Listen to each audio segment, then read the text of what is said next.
আসসালামু আলাইকুম। আমি মুমিনার দিন কাল থেকে মুমিনা বলছি। আপনারা সবাই কেমন আছেন? আলহামদুলিল্লাহ, আমরা সবাই ভালো আছি। আপনার পৃথিবীর যে যে প্রান্ত থেকে আমার ভিডিওগুলো দেখতেছেন তাদেরকে জানাই অসংখ্য অসংখ্য ধন্যবাদ। আল্লাহ আপনাদের মাঝে আমাকে হাজির করছে, তার জন্য শুকরিয়া। আজকে আমি আপনাদের মাঝে হাজির হয়ে গেছি। সকালে নাস্তা থেকেই শুরু করি। এখানে যে গতকালকে লিপি ভাবি মিষ্টি আলু দিয়ে গেছে, এই আলুগুলো বেশি সিদ্ধ করে ফেলছে, মজা লাগে না। তো এখন এগুলিকে ফেলে দিব, ভাবলাম যে একটু পরোটা বানাই। তাই আপনাদের মাঝে একটু ক্যামেরাটা অন করলাম, আপনাদের সাথে একটু বকবকাই আর একটু দেখাই আমি কি কি দেই পরোটার মধ্যে। এখানে আমি শুকনো মরিচ নিয়ে নিচ্ছি, আর মিষ্টি আলু যেটা না হলেই নাই, যেটা মেন উপাদান, আর নিচ্ছি শুকনা মরিচ। এগুলি শুকনা মরিচগুলো আপনি কাঁচা মরিচও দিতে পারেন বা মরিচের ফাঁকিও দিতে পারেন, যেটা আপনার ইচ্ছারে। তার সাথে আমি একটু পরিমাণ মতো তিনটার অনুযায়ী আমি একটু লবণ দিয়ে দিব, আর দিব আমি একটু গার্লিক পাউডার,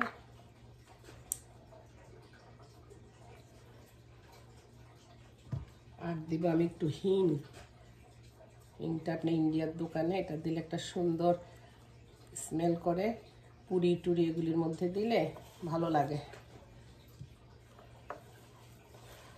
সবগুলোর আপনি একটু হাতে কষলায় নেবেন। এটার মধ্যে আমি কোনো পানি দিব না, মিষ্টি আলুর যে পানিটা থাকে ওইটা দিয়েই এই ময়দাটা আমি গুলব। আপনি ময়দা দিতেও পারেন, আটাও দিতে পারেন, এটা আপনার ইচ্ছা। তো খামুই যখন ময়দা দিয়েই খাই, কয়না ফললে ফুটবি গাড়িতে রিক্সার তলে ফরমুকা, প্রাইভেট কারের নিচেই ফরমু, এরকম আর। এই যেখানে আমি একটু ময়দা দিয়ে দিতেছি। ময়দাটা কোনো আপনার যতটুকু লাগে আর আপনি দেখবেন আপনার আলুর মধ্যে আর কতটুকু পানি আছে সেই হিসাব করে দিবেন আগে।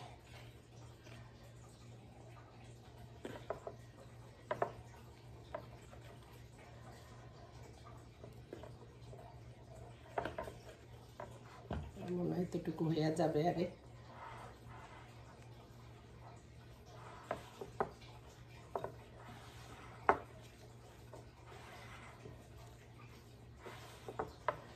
ভালো করে একটা ডো করে নেবেন, আরেক চামচের মতো লাগতে পারে।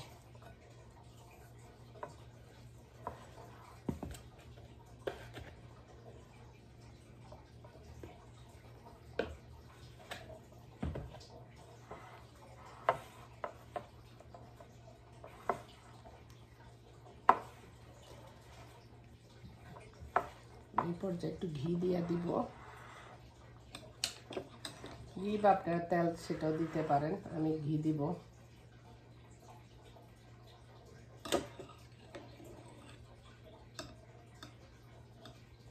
আমি 2 চামচ ঘি দিয়ে দিলাম।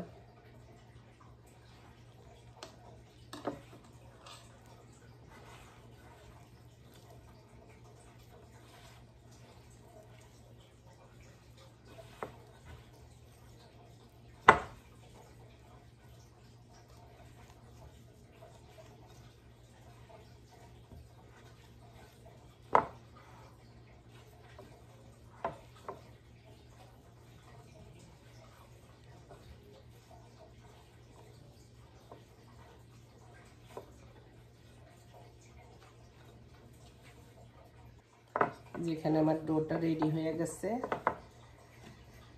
আমি উপর দিয়ে আবার একটু ঘি দিয়ে দিব, তাহলে বাসনাটা সুন্দর করব। আপনার আধা ঘন্টা যদি সময় না থাকে, 10-15 মিনিট অ্যাটলিস্ট এটার একটু রেস্টে রেখে দেন, তারপরে বানায়েন, তাহলে খাইতে মজা হবে, সফট হবে আর। এখন আমি একটু ঢাকনা দিয়ে 10 মিনিট পরে আবার আসতেছি আপনাদের মাঝে। যে 15 মিনিট পরে আবার ফিরে আসলাম, কারণ সময় নাই, পেটের মধ্যে চৌচু করতেছে।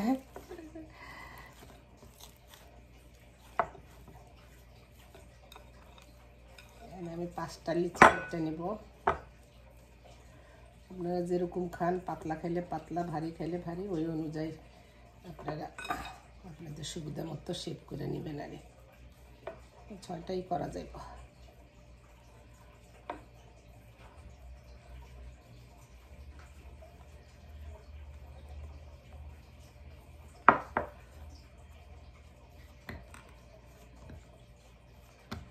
আসলে এই পরোটা টরোটা এগুলি কিন্তু আমাদের দেশে শুধু আমরা প্লেন পরোটাগুলো খাই, রাইট? আর এই যে আলু পরোটা, গোবি পরোটা, মূলা পরোটা, এগুলি কিন্তু ইন্ডিয়ানদের খাওয়া পনির পরোটা। তার কারণ হইল কি, আমরা শিখছি ওদের থেকে, যেটা আমরা বিভিন্ন দেশের পাস্তা পুস্তা ইটালি থেকে এরা খায়, এক এক দেশে এক একটা খাওয়া প্রসিদ্ধ না, আমরা শিখছি। বাট আমাদের দেশে কিন্তু প্লেন, আমাদের মা শাশিরা কি প্লেন পরোটাই বানাইছে। তো ওরা মনে করে একঘেয়েমি, যারা নিরামিষ যারা, তারা তো একঘেয়েমি পরোটা খাইতে খাইতে মানে বোর হয়ে যায়, তখন মনে করে ঠিক আছে একটু মূলা দিয়ে পরোটা বানাই, ঠিক আছে একটু মিষ্টি আলু দিয়ে পরোটা বানাই। ওইটা আমরা যেরকম ভাতের উপরে যত গবেষণা, পান্তা ভাত খাই, তারপরে গইটা ভাত খাই, তারপরে আপনার কি জানি বলে কাঞ্জির ভাত খাই, বৌয়া ভাত, খিচুড়ি, মানে ভাতের উপরে যত ইয়ে আছে প্রশিক্ষণ, এগুলি হলো আমগো দেশে এগুলো প্রসিদ্ধ, যত ভর্তা ভাতটি এগুলি হলো আমাদের দেশে। আর ইন্ডিয়াতে এই যে অনেকে আছে না ভেজিটেরিয়ান, তারা রুটি তো খায় মোস্ট অফ দ্য টাইমে, খুব কম চাউল খায়। আর চাউল খাইলে হলে যে জিরা রাইসটা করে সেই জিনিসটাই খায়। আর আমার সাথে অনেক ইন্ডিয়ান দিদি আপারা কাজ করছে, ওরা ব্রেকফাস্টে খাওয়া আনতো না, তো ওদের থেকে দেখে দেখে খাইতে খাইতে না আমার একটা ছোটো বোন কয়তো তুই ইন্ডিয়ান খানা বেশি পছন্দ করস।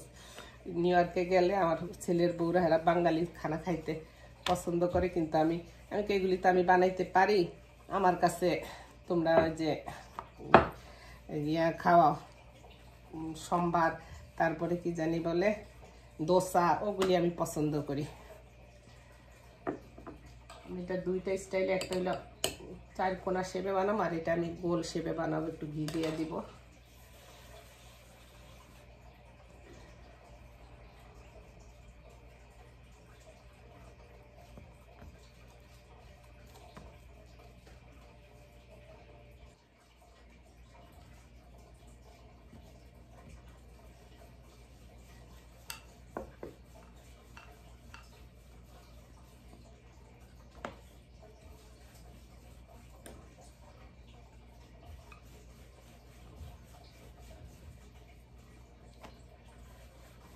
রুটি বানাইতো হাতের ডানা ব্যথা হয়ে যায়, তবে পরোটা বানাইতে তা একটু সহজ, কারণ রুটিতে একটু রুটির কাইটা একটু মরতে হয় বেশি, পরোটার মধ্যে একটু কম। আরে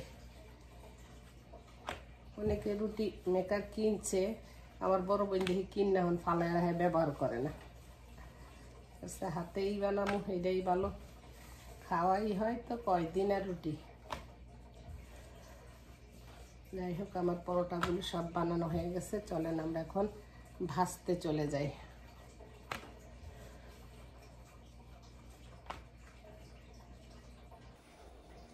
যে পরোটা ভাজতে চলে এলাম,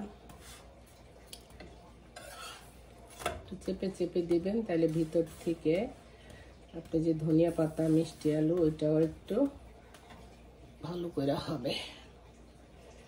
একটু ঘি দিয়ে দেয়, পরোটাই যখন খাবো আর যদি ঘি না খাই তাহলে কি আর হবে গো পুরা।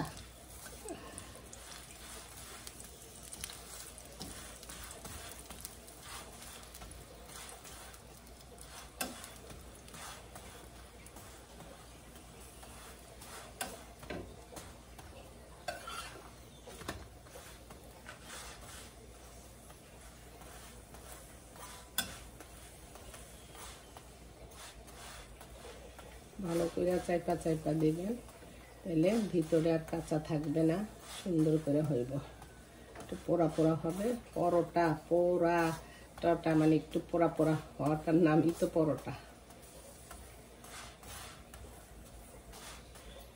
এভাবে আপনারা মিষ্টি আলুর পরোটা বাসায় বানিয়ে খাইয়েন, দেখবেন মজা লাগবে। আমি অবশ্য আমাদের গ্রামে একবার গেছিলাম, তারা মিষ্টি আলু দিয়ে রুটি বানিয়ে খাওয়াইছিল, একদম লাল আটা রুটি, গরম গরম, ভালোই লাগছে। আরে পরোটাটা হয়ে গেছে, তার সাথে আমি একটা ডিম পোস্ট করে নিব, আর একটু চা বানিয়ে নিব।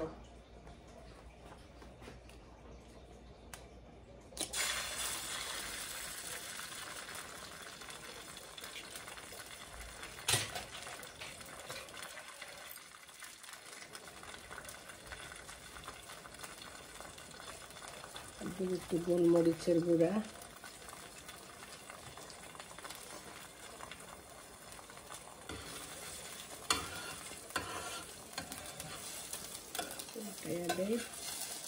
আমার ডিম তো ভাঙলেও কোনো অসুবিধা নাই। ছোটবেলায় আগে ডিম পোজ যদি ভেঙে যাইতো দিয়ে কান্না করতাম, এখন নিজের ভাঙলেও কোনো অসুবিধা নাই।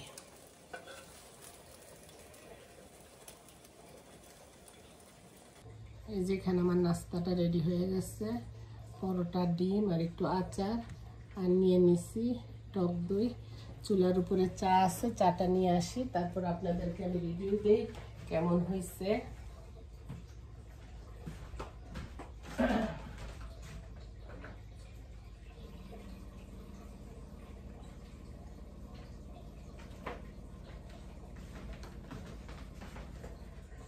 আমি নিয়ে নিলাম খাওয়ার জন্য।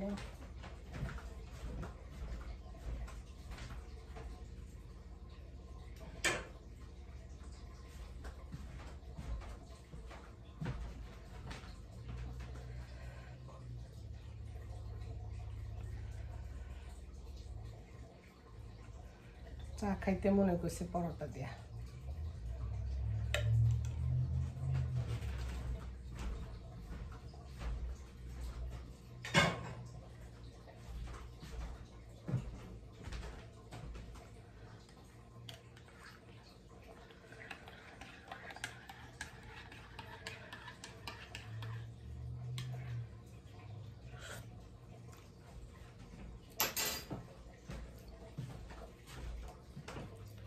চলেন আমার সাথে নাস্তা করবেন। আমি আপনাদের কাছে সব সময় কিন্তু নাস্তার ভিডিও বেশি শেয়ার করি, দুপুরের খাওয়া শেয়ার করি খুব কম। তার কারণ হলো বিসমিল্লাহ, অনেক মজা আছে। ইন্ডিয়ারা ওরা আপনার ডিম খায় না, ভেজিটেরিয়ান, তো তারা এরকম টক দই নেয়। আপনি যে ঘিরা দিল না, এটা প্লাস হইলো, আর ইয়োগার্ট খাই এটা মাইনাস করলো। আর তো আমি যেটা করতে নিছিলাম, আমি কিন্তু দুপুরের খাওয়াটা, কারণ আমি সকালে নাস্তাই খাই যে 1:30-2টা বাজে, রাইট? তখন আমার বাসায় কেউ থাকে না, আর যখন ছুটির দিন ওরা থাকে উঠে দেরি করে, তখনও কিন্তু আমি সন্ধ্যার পরে, যে এখন খাইলাম আল্লাহ বাসাইলে সন্ধ্যার পরে আমার হাজবেন্ড আসলে তখন আমি দুপুরের ভাত, রাত্রের ডিনার যেটা মনে করেন সেটা। তো এই ফাঁকে যদি খিদা লাগে তখন ওই যে আম ভর্তা খাই, একটু বিস্কিট খাই বা একটু কলা খাই, যেটা থাকে লেফট অফ, অনেক ফুড থাকে না, নষ্ট হয়ে যাবে, সেই জিনিসটা খাই। খুবই মজা হয়েছে পুরা। মাঝে মধ্যে তো একরকম পরোটা বানিয়ে খাইতে খাইতে পেট ঘেমে চলে আসে। এভাবে মাঝে মধ্যে আপনারা যেটাই থাকে, অনেক সময় ফুলকপি থাকে, কখনো আপনার আলু থাকে, যেটাই থাকে ওইটা দিয়ে এভাবে একটু পরোটা বানিয়ে খাইয়েন, আচার দিয়া, টক দই দিয়া, তারপরে বললেন আসলে অন্যরকম মজা। আমি আসলে ওই ইন্ডিয়া দাসবিন্দর দিদি, তুমি যদি আমার ভিডিও দেখো, ওর থেকেই খাওয়াগুলো শিখছি। আরে ঠিক আছে আপুরা, ভালো থাকেন, আল্লাহ ভালো রকম সুস্থ থাকুক। ইনশাল্লাহ নেক্সট কোনো ভিডিওতে আবার দেখা হবে, কথা হবে। যদি আমার ভিডিওগুলো ভালো লাগে প্লিজ লাইক করেন, শেয়ার করেন। এখানে আমি আমার বন্ধু বান্ধব বলেন, আত্মীয় স্বজন বলেন, শ্বশুর বাড়ি কোন, বাপের বাড়ি কোন, সবাইরে বলি প্লিজ আমার ভিডিওগুলো দেখেন, শেয়ার করেন, সাবস্ক্রাইব। হ্যাঁ দেখি তো, সবাই বলে দেখি তো ভাবি, আপা দেখি তো। তারা দেখি তো বলে, ওইটা হলো ওই ঘটনার মতো, ওই যে দোস্ত তোর পুঁতে পানিত পড়ছে, দোস্ত তোর পুঁতে পানিত পড়ছে, পানির থেকে আর কেউ উঠাইতেছে না। সত্যিকারে যদি আত্মীয় স্বজনই যদি দেখে সবাই সুন্দর করে, তাহলে তারা অন্য কেউই লাগে না। ওই দেখে একটু হালকা যখন মনে করে, তাই না? আমি বলি কারো কোনো টাইম নেই, আমার জন্য কোনো এক্সট্রা টাইমও নেওয়ার দরকার নেই। আপনারা মনে করতেছেন একটু রান্না করবেন, ঠিক আছে, আমার ভিডিওটা ছাইড়া রাখলেন, দেখলেন, বা একটু জার্নিতে যাইতে আসেন, দেখি এই ভাবির বকবকানিটা শুনি আরই। তো এইভাবে কিন্তু আমরা ইচ্ছা করলে আমরা সবাই কিন্তু হেল্প করতে পারি। যাই হোক, অনেক কথা বলে ফেললাম, আমার কোনো কথাতে যদি কষ্ট দিয়ে থাকে আপনাদের মনে, তার জন্য ক্ষমা চাইতেছি। হায়াত মৌতের কথা তো বলা যায় না, আমরা এনি টাইম এনি মোমেন্টে আমরা মরে যেতে পারি। তো ঠিক আছে, আল্লাহ হাফেজ, আসসালামু আলাইকুম।